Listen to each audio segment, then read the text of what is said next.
Welcome to the Wise Women Collective Show. Join hosts Lin Schussler-Williams, Holly Hartman, and Brooke Haynes with their inspiring guests for conversations that fuel personal growth, career success, and community impact. Tune in to connect and amplify your power, because when women rise, the world follows. Hi, everyone. Welcome to Wise Women Collective Radio. I'm Lin Schussler-Williams, and I'm welcoming my co-hosts Holly Hartman and Brooke Haynes and our amazing guest, Melanie Brummer. I'm so excited to have Melanie with us today. You guys, this is an amazing treat because Melanie has so many gifts and so many things to teach us and so many things to talk about. I'm super excited about the things we're going to discuss. So, Melanie, I know that you have roles in your business, community leader, but there's a mission behind all of it that I want us to kind of start with, just so people have some frame of reference for your work in the world. So tell everybody who you are and where you are, because for a lot of our audience, that will be super interesting too. And then something about the mission of your work. Thank you so much, Lynn, for this amazing opportunity to talk to your networks. My name is Melanie Brummer, and I'm the founder of the Upcycled Cloth Collective, which is a Facebook community that is encouraging people to reuse their textiles, one inspiring idea at a time. And our hope is to reduce textile waste in the landfill by creating a positive conversation around what textile reuse looks like. And also just reframing it for people, because some people think that, if you're making something out of a used textile, that it's then going to look like it possibly came out of the garbage bin. And our community really, really showcases the fact that very, very, very beautiful artworks, garments, homeware can be created from very old resources, and that they can be reinvented to have a whole other new life beyond the obvious. So that's what we do. Having grown up in Africa, I'm in South Africa. Having grown up in Africa, where we've become kind of the dumping ground for textile waste from the global West. We've got landfill sites that can be seen from outer space. If you go to places like Ghana, the clothing washes up on the beaches because there's so much of it. There's more of it being exported to Africa than Africans can use. And knowing that this is happening to my continent makes me very, very invested in our cause, and fills me with a sense of responsibility that this is my time and my work to do, and that the work goes beyond just me, just my ideas and just my needs, and into an environmental and a social space that goes way beyond me. Yeah, that's so important for us to understand, Melanie, I think, because most of us don't have that experience of walking to a beach and having clothing wash up on the shore, right? We haven't been to that, experience. And yes. So I think it's important for us to know why this is so important in the big picture for all of us, right? Because the clothing that's washing up on those African beaches didn't start out on the African continent, I betcha. Right. No. And right. So it's important for all of us to understand how we contribute to that. And Melanie has certainly been an inspiration to me. Just yesterday, I saved a shirt that had been my brother's that wasn't going to go in the landfill so I could make some things out of it. And I would never have done that if it weren't for you, Melanie, for sure.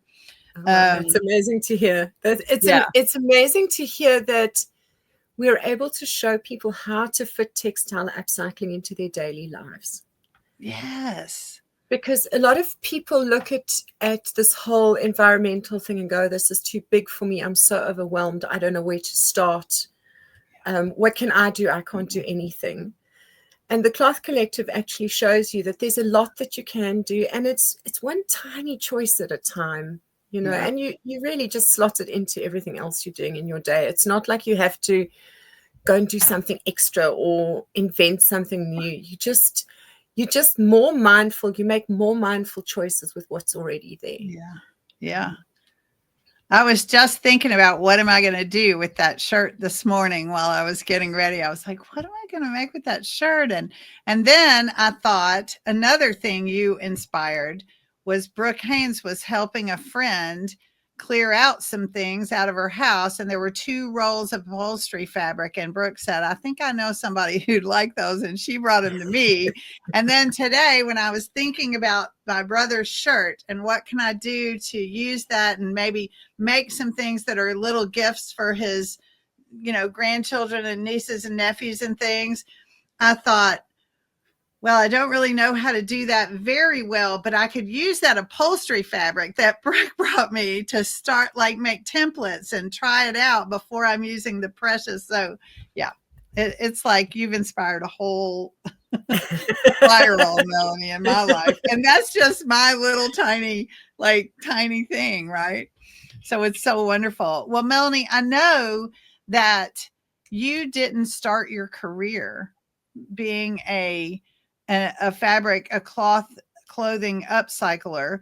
And I'm tempted whether to ask you to go down the role of what your career has been, how you got here, or maybe first we need to talk about, like, what is this Upcycled Collective? You know, where does it live? How did you grow it? What does it look like? I know there's a magazine. Like, let's start there and then we'll get back to, like, what else there was. Yeah. So I actually think that we should put it in that order because good. The chronological narrative actually informs how I ended up where I am. Okay, great. So in the 1990s, when I left school, I tried working for a while, but it didn't work out very well for me. And one day when I was 23, I made a very bold statement. I said to everyone, I'm going to be self-employed and I'm going to start a business making tie-dyed T-shirts, much to the horror of my family. They were like, this is never going to work. Because South Africa is quite a conservative environment and it was a very, very, very niche market. Needless to say, I pig-headedly made a success of it for some years and sold at several markets around Johannesburg and Pretoria for some time and grew my stock holding and sold thousands of T-shirts and bell-bottom pants to friends and family and everybody in Johannesburg. My business model wasn't very sound, though. It was based on me throwing myself into the gap. So if there was any kind of a shortfall or an error or an assumption that came along to bite me later, I would absorb it. And it normally involved me working longer and longer hours. So eventually I did burn out. And then I went into a period of kind of rest and recuperation. And when I came back out of that, I then had to pivot the business. And I decided that instead of purchasing stock and holding it, which was quite a heavy way of running a business, I would reinvent the business and I would sell my finishes to the fashion industry. So I worked almost like a dry cleaner, where fashion designers would then bring me their garments and their fabrics, and I would transform them with color using dyes and handmade prints. So I was using the lino prints also. And in that way, I would transform their garments. And I spent a decade working into the fashion industry for fashion designers like Marianne Fazler, Stone Cherry, Black Coffee. These are South African designers that you may not know of, but in my world, they were very, very big. In 2005, I had finishes in 5 collections on the catwalk at SA Fashion Week. which was quite a big deal for me back then. But then I also kind of churned my way through the fashion industry and decided I wanted to pivot again. And then decided to become a traveling craft teacher. And I drove around South Africa in a little car, in a little entry-level car. And also when people were telling me, you can't do this, South Africa is such a dangerous place. You can't drive around. You're going to be killed. I drove around the country, I think, 20 times in 6 years. And to give you an idea of the rate of churn that I had, I was on the road in 2014 for 32 weeks of the year. So I was on the road more than I was at home. And I taught all around the country in fashion colleges, craft shops, skills development centers, broad range, broad spectrum. I went everywhere from the people who couldn't afford me to those who could, and taught everywhere in between. And then again, I got to the end of that cycle and I was like, okay, I'm burned out for this kind of work. I need to pivot again. And I again made a very bold statement that I was going to start a digital business. And I was going to become an international brand. And I was going to use Facebook to do it. So that was kind of the framework that I built for myself. And then I went for it. And then along the way, so at this point, inflection point in time, I was selling craft kits to a South African market. So it was a little tie-dye kit that came in a plastic container, a little plastic bucket that you could then take the instructions and go and make yourself some stuff. And I was teaching, and I was hoping to pivot into teaching internationally. So then along the way, I moved in with my partner, Pete, and he had a stash of fabrics that were left over from his mother's deceased estate. She'd been passed for a couple of years. And he had these fabrics that he just did not have the heart to deal with. He didn't know what to do with them. They were everywhere. They were in all different states of, like they had rat droppings on and like they'd been everywhere in the house, from the garage to the drawers and under a sewing machine, and in all various states of disrepair. And I took them all and I washed them and folded them and put them together and looked at them and went, okay, now what am I going to do with this? What is the most that I could do with this collection of fabrics? So I went on Facebook and I said, in some of the Facebook groups about textiles, I said, what if I was to do this thing? I have this idea. I want to print these fabrics and I'm going to send them out to random makers around the world and invite them to transform them into a finished item. And then we co-create this narrative about upcycled textiles on Facebook. So I started a little project, and then because I got kicked out of so many of the other textile groups, I started one of my own where I would be allowed to talk about my little project freely. Yeah. And it grew virally. But very, very quickly in the game, I realized that the viral audience that had come to have this conversation was, number one, not that interested in my little project. Number two, they were way more interested in talking about their own things. And what I learned, like along the way, about 20,000 members in, is that Facebook does not recognize the difference between positive and negative engagement. Mm-hmm. And we had so much conflict in our group, it was actually driving our growth in a weird kind of way. Yeah. Wow. And so here I was with this online community where I was hoping to become known as an international teacher, where I was hoping to get international teaching gigs. And instead, I found myself as a community manager with a community that was melting down, that had a very toxic culture, and that I didn't enjoy visiting myself anymore. Yeah. And at this point, I then had to make the unexpected pivot into community management, because if I didn't learn to do it well, they were going to eat me alive. Yeah. Or just go away, right? Yeah. Yes. Whew. Yes. I was ready to pack it in. Yeah. So then I went through the Meta certification to become a Meta certified community manager. My certification has now lapsed, I must confess. So the certification only lasts 2 years and you have to renew it. And unfortunately, I was participating in the Facebook Accelerator program, which was so intense that my certification doing it again coincided with that, and there was just no bandwidth. So I can probably also talk about biting off more than you can chew.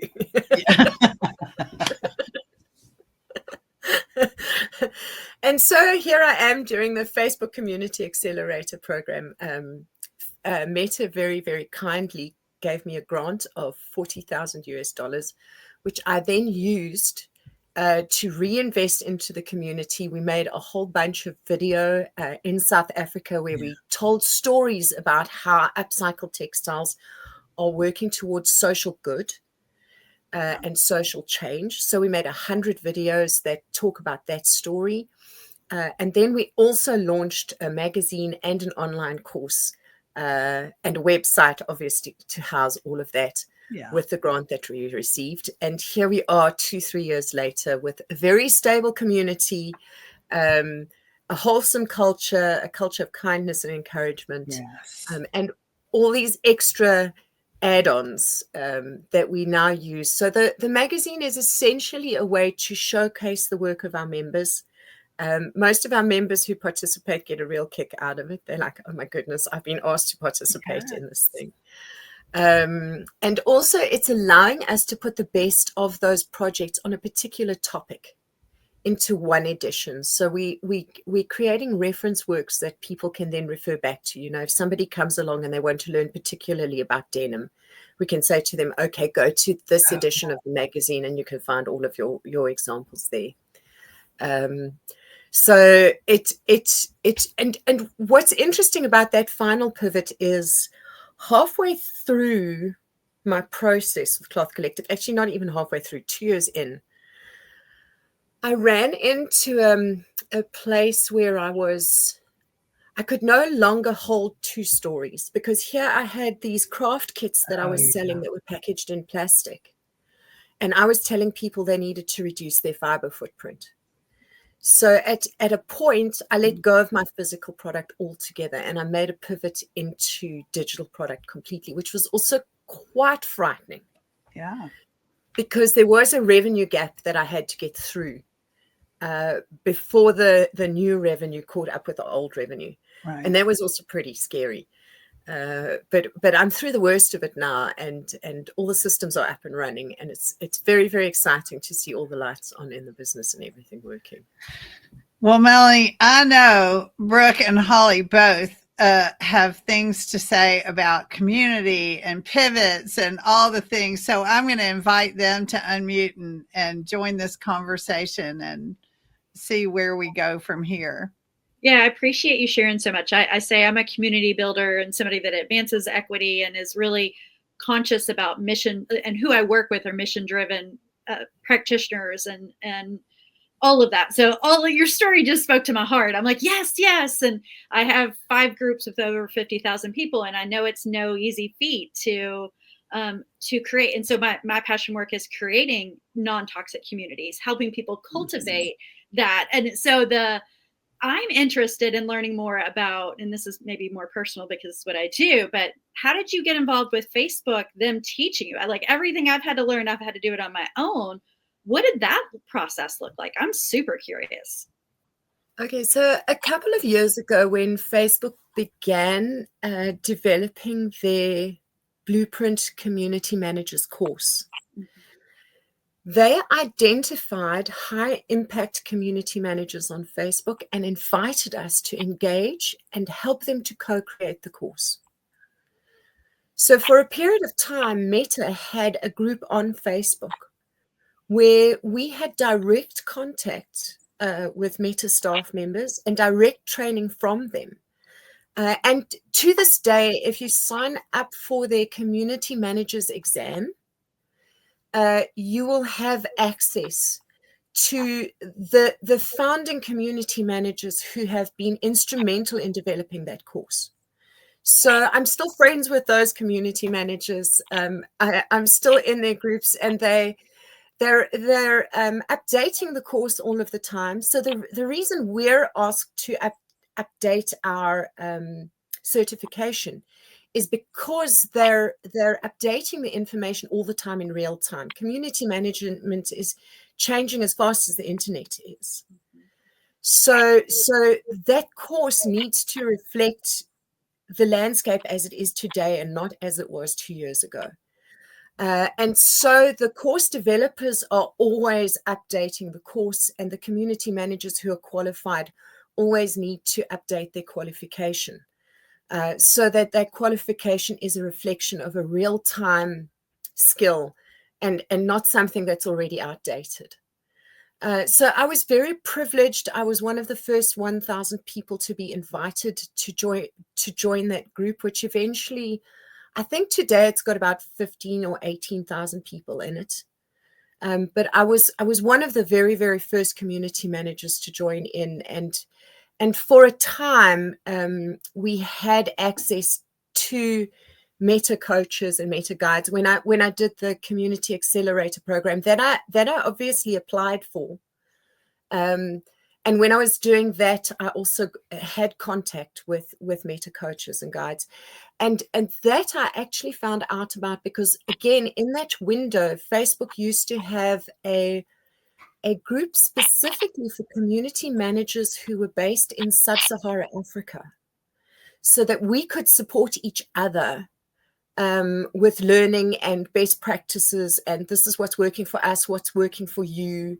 And also, interestingly enough, during that time, they were also asking us for feedback around tools and things.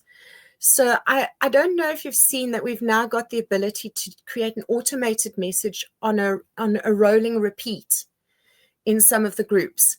There was actually a request that I made. It was a feature that I asked for. And somewhere along the line, it was useful enough and it got rolled out, which was also very magical for me to be a part of that process. I love that. I think it is so important. Looks like we lost Holly's camera for a second. I think it's so important for people to know things like that exist, right? And to understand that. Brooke, you want to chime in here? Yes, I'm in awe. I'm still stuck at when you very, very first started the podcast and you talked about the clothes coming up and you looked and you said, we have a problem, folks, for my continent. And how do I create a solution? And my heart is still there. Like that right there is like, that's how we show up in the world, how you've shown up in the world. And so to say, there is a problem and I can do something about it. And you've not just done something about it, you've created a ripple effect, an impact all across now that even the US are doing some of the things you've been talking about. So, and it took someone brave enough to say, this is a problem and I want to be a part of the solution. And I salute you for that. And it moves me. I teared up when you were talking about that. And I'm glad to know you and be a part of this. Oh, thank you. Absolutely. Thank you so much for giving me the opportunity to tell the story. It's been such an interesting journey. Well, it is an interesting journey, and there's so much in it for all of us to learn. And the thing that keeps coming up for me from the whole story is, what do you think it was? What subconscious thought were you operating from? What was your operating system telling you that made you say, I can just pivot and do that. I can just pivot and do that. I can just, like those moments you described when you had that bold statement that the people around you were like, what now? Right? So those moments, what was it that carried you over the threshold from having the thought to doing the thing? Pure desperation. I had been on a track and it wasn't working, and I was ignoring what wasn't working for too long, and eventually I couldn't ignore it anymore, and then I had to make another plan because we've got to pay bills and also if we know it's not working, I think one of the toughest things for me in life, so that's not an easy step. It's a very hard one. I know in the narrative I made it sound easy, but it wasn't. It's normally that point where I'm thinking, oh my goodness, I want to give up. Is there a way out? Can I get a job? Yeah. And I know when I'm feeling like that, then something in the business model has to change. Right. And so many people get to that point and go get the job. Get to that point and just give up, right? From an entrepreneurial standpoint, right? So many people get to that point, and there's something, I think, in those of us who never get to that point and make the choice of go get a job. And it is a thing that is it's the thought that carries us past those moments of choice into continuing the entrepreneurial journey. And it's you said, so one major motivation can be, absolutely the point, something has to change, but there's something more, because the something that has to change went new business thing instead of I'm just going to go get a job, right, to pay the bills. I think maybe it's because I haven't been employed my entire adult life. Yeah. And although having said that, once I'd qualified as a community manager, for a while, I shifted my focus and I was like, okay, so is this something I should be pursuing permanently? And I did try to get a few jobs, and I got a couple of contracts. I got a couple of contracts actually working for Meta during their community summit. A couple of years ago, I ran training rooms during their community summit. So I managed to get a couple of contracts. And then I discovered that I actually hated them because I'm so used to being autonomous. Yeah. Everyone in this room can relate. Yeah. Absolutely. Well, that's, there's so many things. I also I'm thinking about the young woman, because this happened when you were still a very young woman, I think, driving around the country of South Africa 20 times when everybody was going, oh, you can't do that. That's not safe. I just love the determination and the choice to follow your mission and follow what you knew was yours in the moment to do, over and over and over again. That's just such a huge lesson for all of us, that when we do that, amazing things are possible. So not only, just to be clear, because you have not been dropping numbers the way you could, I want you to tell everybody, how many Facebook groups are there? How many sub communities of the Upcycled Cloth group are there? Because there's several. I'm in more than one for sure. Yes. So the group creation became a bit of a game for me, like a big experiment. So I have 200 Facebook groups, and they range from anything between 5 members to 240,000. I've even got one that's got 150,000 members in that I've archived because it was growing faster than I could manage, and I didn't have the manpower. I didn't have the manpower to deal with it. Yeah. So I've experimented with a lot of groups. The Cloth Collective has got about 150 of those groups in a related family. So when I discovered that, for example, members want to talk about denim specifically, so it made sense to have a group where we could put all the denim projects. I've got one called Volunteer Connect, where I'm attempting to connect volunteers from social causes with organizations that need them, but all around the sewing space. But again, it's one of my little groups that's not doing very much, because obviously energy flows where the attention goes. And most of my attention is focused on the big 240,000 member group, because I've got a fully functioning admin team that sits behind that. That I work with a lot of the time, and I spend a lot of time with them. They're volunteers. They need you to invest in them if they're going to support the work. So I spend a lot of time training my volunteers and just getting them. And I mean, it's amazing. I still find it so surreal. I have a community with 240,000 members that has volunteers looking after it when I sleep. And I sleep really well. Yeah. I don't think about what's happening when I'm not there, because my team is so well trained, so dedicated, so aligned with what we're doing.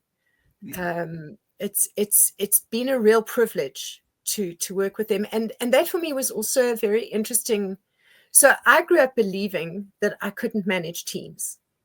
I had that limiting belief in my head: you cannot manage a team. I think it had to do with the way I grew up. I couldn't manage my siblings. So I believed I was terrible at it. But when I started to manage people in a business setting, I discovered that I had this untapped skill that I didn't know I had, and that I'm actually quite good at it. Yeah. Which was also very, very surprising for me. That's so wonderful. Well, we're running up on time for sure. And I want to just say, people heard, Melanie, that you're from South Africa, that this all started with a mission around the situation of textile waste in South Africa.